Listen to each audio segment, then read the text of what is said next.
I think the interesting thing is that um, there are needs for connection at different levels.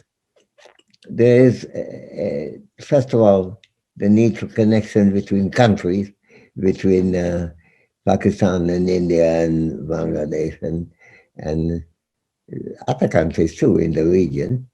And, uh, and that's important because none of these fights could be successfully fought without getting help from each other.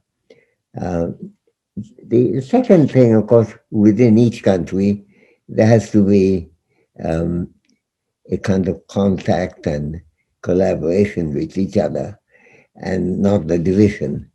Uh, I mean, I don't want to be particularly partisan in this discussion, but the fact that right now in India, even though the Citizenship Amendment Act has not passed, but the government has issued order to allow certain types of application to be favorably viewed, and depending on which community you belong to. That is a divisiveness which in the context of any gigantic battle, whether it be actual battle between one country and another, one uh, group and another, like the Axis power, as opposed to their allies in the Second World War, um, or whether it is a battle against an illness.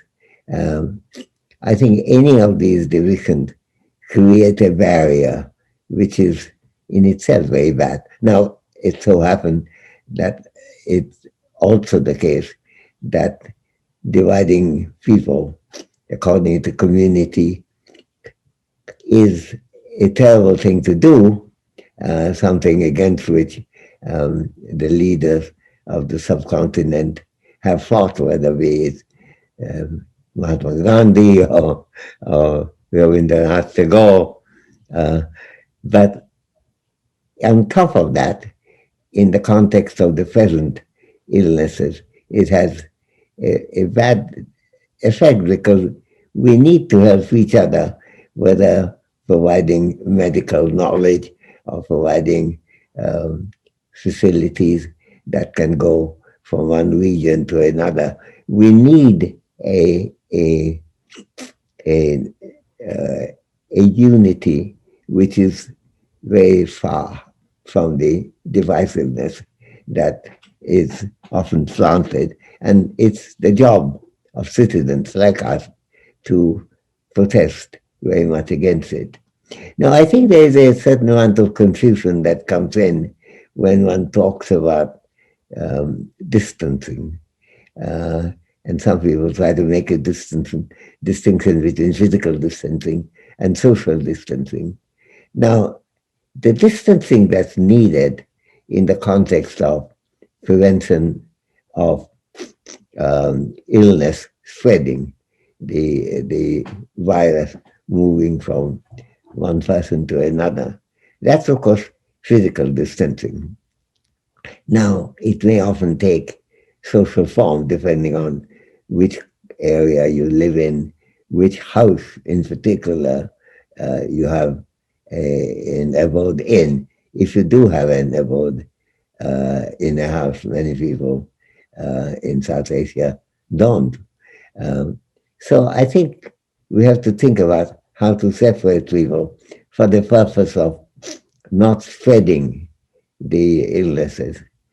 And at the same time, if you just did that and didn't do anything else, what you are cutting off is the relationship that people need in order to have an employment, get an income, and use that in order to um, uh, facilitate survival.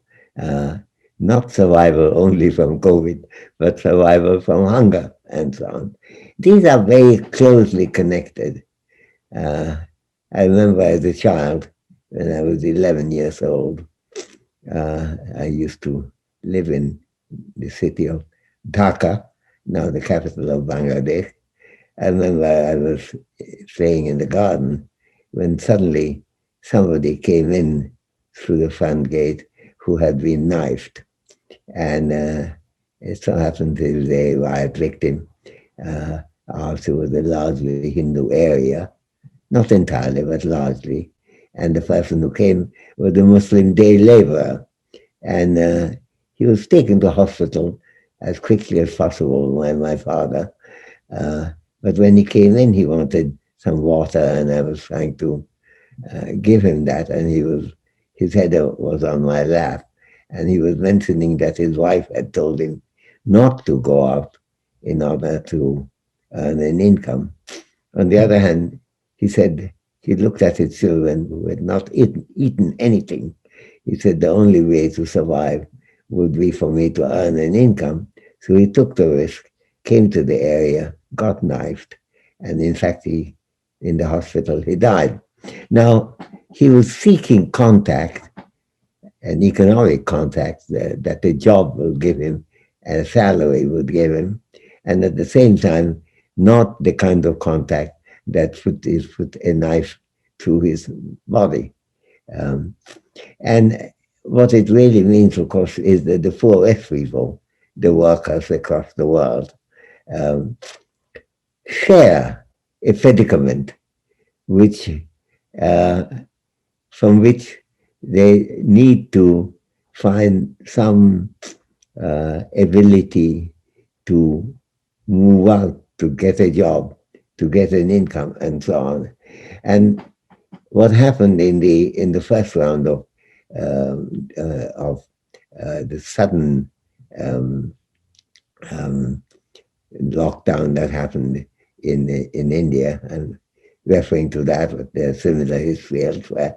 But in India, what happened was that suddenly these people were not only separated physically from each other as far as treatment, spread of uh, uh, virus is concerned, but they were excluded from having a job, having a salary, having something. It's not that people would not have been happy to hire people at some wages, but on the other hand, that wasn't allowed, and of course, a lot of people died from that.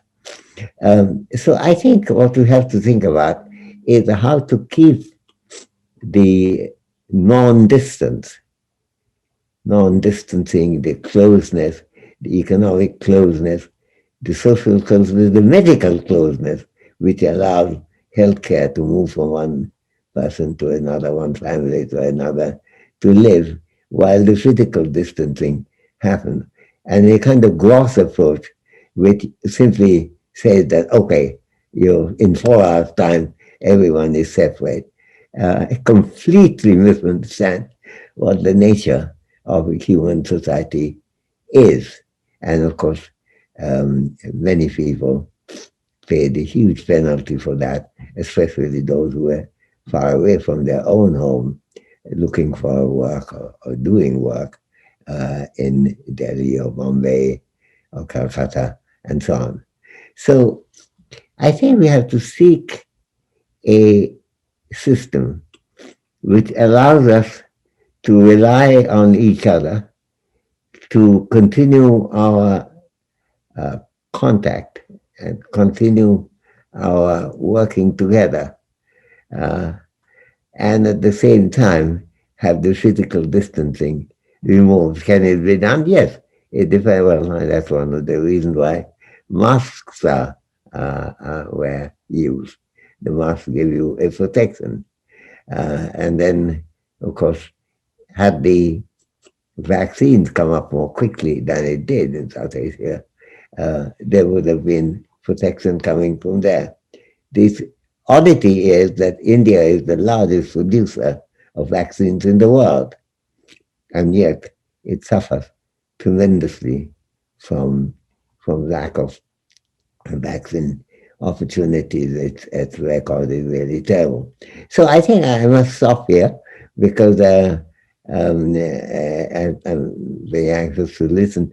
Unfortunately, there is also we're doing an interview in the large Bengali paper, Anandavaya Patrika, dealing with this kind of issue actually, as it happened in Bengali, and I'm in a conversation with the former editor of Anandavaya on that. So will have to apologize soon to go, but I'm really so pleased that the challenges involved are being taken up in this discussion, and very grateful to Beena and others who had arranged this meeting. So we all are uh,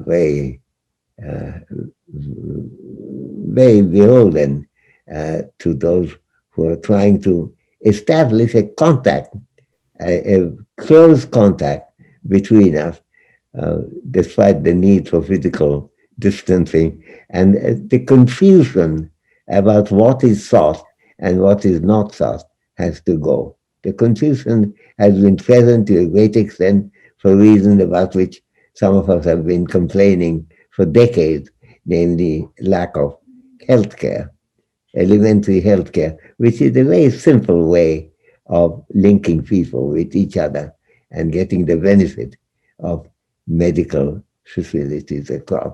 Had South Asia had more of that, the mortality rate would have been far less than in fact it ended up being. So I think we have to the time for thinking clearly and thinking in an integrated way, uh, of different communities, different citizenship, differences in our approach, and even in our politics. We have to go through that and yet establish the medical necessity of physical distancing in a way that makes it possible for us to survive and yet avoid the illnesses. So I'm very grateful, and I end with thanking Veena and thanking you all for coming, and it's wonderful to have this opportunity to work together.